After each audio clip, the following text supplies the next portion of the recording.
হত্যার মতোই জঘন্য অপরাধ গুম। তাই আইনজীবীদের মতে এর শাস্তিও একই হওয়া উচিত। যদিও এমন মানবতাবিরোধী অপরাধের শাস্তি নিশ্চিতে আইন নেই বাংলাদেশে, তাই গুম প্রতিরোধে নতুন করে ফৌজদারি আইন তৈরি করে কঠিন শাস্তির বিধানের পরামর্শ বিশেষজ্ঞদের। আইনজীবী সোহেল রানা, তার অভিযোগ বিএনপির রাজনীতিতে জড়িত থাকায় 2015 সালে ঢাকার উত্তরা থেকে তাকে তুলে নিয়ে যান র্যাব সদস্যরা। তারপর 6 মাস বন্দী ছিলেন আয়নাঘরে। প্রতিটা সেকেন্ডে আমি মৃত্যু আতঙ্কে ভুগেছি। টানা 15 বছরের বেশি শাসনামলে আওয়ামী লীগ সরকারের বিরুদ্ধে বিরোধীদের দমনে রাষ্ট্রীয় বাহিনী ব্যবহার করে গুমের অভিযোগ বিস্তর।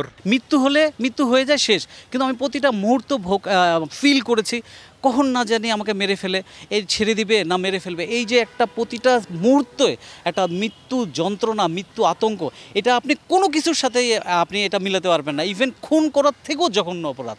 বিশেষজ্ঞরা বলছেন, গুম বিষয়ে নির্দিষ্ট কোনো ফৌজদারি আইন না থাকায় এর উপযুক্ত বিচার সম্ভব নয়। তাই গুম প্রতিরোধে এ বিষয়ে আইন আর কঠিন শাস্তির বিধান তৈরি করতে হবে। আইন সংশোধন যেটুকু আছে সংশোধন, এটার জন্য স্পেসিফিক আপনার নারী শিশু নির্যাতনে যদি আইন হতে পারে, এসিড অপরাধ দমনে যদি আইন হতে পারে, এর জন্য আপনার আইন করে এবং সেগুলো আপনার একেবারে ডেথ সেন্টেন্স হওয়া উচিত।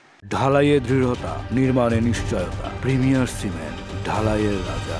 রাষ্ট্রপক্ষের আইনজীবী বলছেন, বর্তমানে সংসদ কার্যকর না থাকলেও এ বিষয়ে আইন তৈরিতে বাধা নেই অন্তর্বর্তী সরকারের। অনেক সময় আমাদের এরকম হয়েছে যে পার্লামেন্ট আইন প্রণয়নের অবস্থায় নেই, তখন যেটা হয় যে একটা করে অর্ডিন্যান্স তৈরি হয় এবং অধ্যাদেশ যেটা তৈরি হয়, আমাদের এখনকার যে সংবিধান আছে সেই অনুযায়ী এটি নতুন পার্লামেন্ট হওয়ার 30 দিনের মধ্যে ওখান থেকে পাশ করিয়ে নিয়ে আসতে হয়।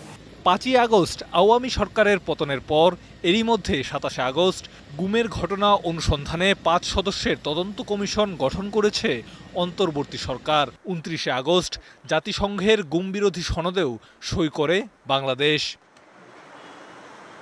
Nabil Jahangir, DBC news, Dhaka.